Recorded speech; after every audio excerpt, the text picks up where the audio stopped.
반갑습니다. 부산시 약사회 변정석 회장입니다. 우리는 현대사회를 살며 나이가 들어갈수록 역할이 하나씩 늘어갑니다. 저 같은 경우에도 어릴 때에는 누군가의 돌봄을 받는 아들, 손자였지만 지금은 한 가정의 가장이기도 하고 아버지이기도 하고 남편이기도 합니다. 이제는 돌봄을 받아왔던 어머니를 돌봐드리게 되는 나이가 됐습니다. 사회에서는 한약국을 책임지고 있는 약국장으로 환자분들도 응대해야 하고 직원들도 건사해야 합니다. 현재는 부산시 약사회장이라는 중책을 맡아 소임을 다하려고 최선의 노력을 기울이고 있습니다. 저를 예를 들어 말씀드리긴 했지만 여러분들도 조금씩 다르긴 해도 여러 가지 역할을 하며 어깨에 그리고 등에 각자 저마다 짊어지고 가야 할 삶의 무게들이 있을 것입니다.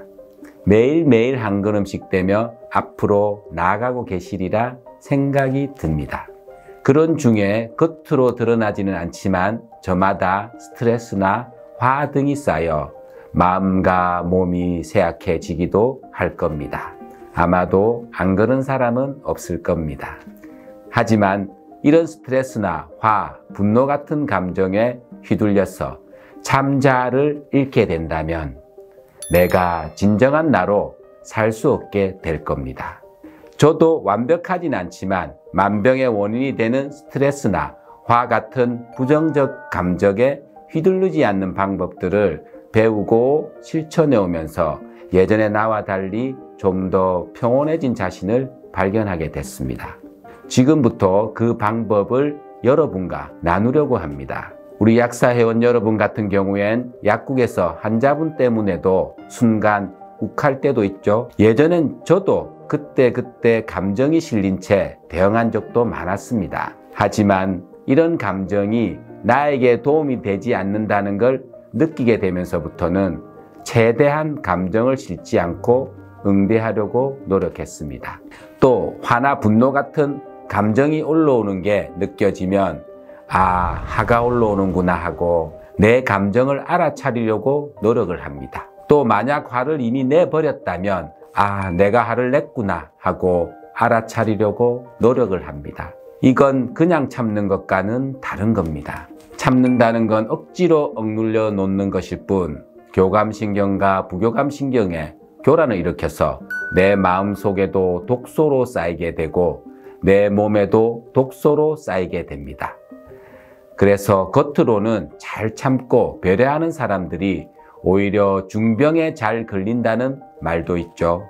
또 자신은 상대를 배려해서 참는다고 열심히 참지만 정작 상대방은 전혀 모르는 경우가 많습니다.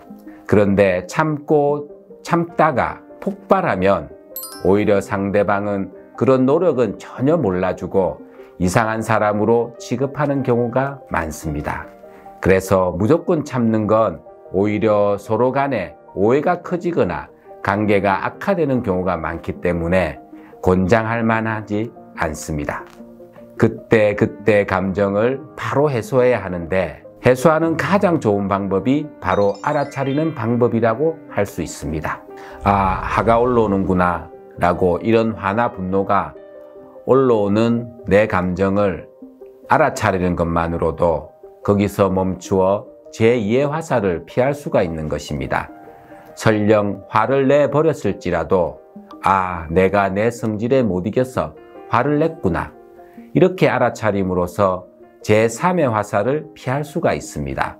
저도 물론 100% 되진 않습니다. 그래서 좀 더 이 퍼센트를 높이기 위해 몇 가지 방법으로 저 자신을 수행하는데요.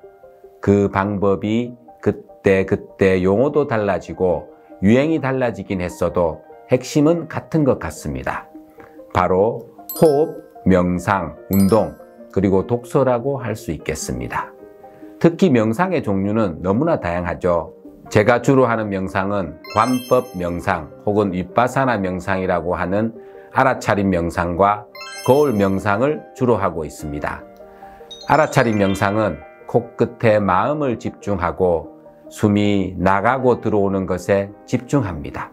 그리고 잡념이 올라오면 잡념이 올라오는 것을 부정하지 말고 알아차립니다. 그리고 다시 현재의 호흡으로 돌아오는 과정을 반복하는 것입니다. 그 과정을 반복하다 보면 순간순간 올라오는 감정을 알아차리게 되고 현재에 깨어있게 됩니다. 그렇게 되면 무한한 공간 속으로 모든 부정적 감정들을 흘려보내 객관화시켜 버립니다. 내 안의 부정적 감정에서 자유로울 수가 있게 되는 것이죠. 그러면 우리는 치유의 길로 들어서게 되는 것입니다. 두 번째, 거울 명상은 거울 속 내 눈을 바라보며 심호흡을 하고 내가 가진 부정적 감정들을 억누르려고 하지 말고 있는 그대로 수용함으로써 그 부정적 감정으로부터 자유로워지는 것입니다.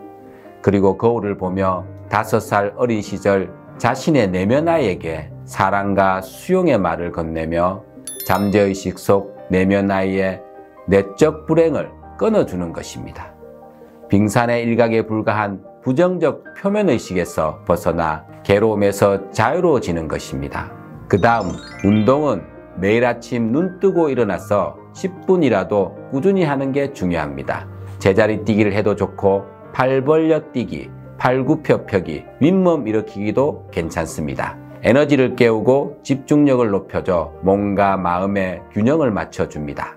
그리고 아침 독서는 10페이지 정도면 충분합니다.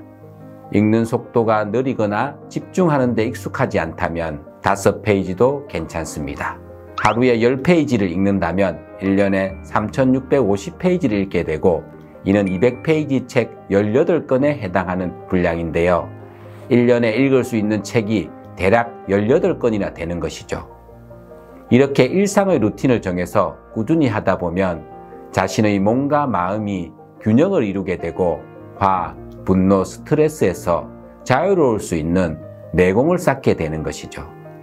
부산시 약사회장이라는 직책이 회원 여러분들을 위해 중요 사안을 결정하고 실행해야 하는 자리이기에 스트레스나 중압감 또한 없다고 할 수는 없습니다. 하지만 회원 여러분들에게 실질적인 도움이 되었을 때 큰 보람과 뿌듯함도 느끼고 있습니다. 저와 함께 자신의 감정을 알아차리는 연습과 스트레스, 화, 분노 등 부정적 감정에서 자유로울 수 있는 호흡과 명상을 같이 한번 해보시지 않으시겠습니까? 분명히 여러분들도 달라진 자신을 발견할 수 있을 겁니다. 감사합니다.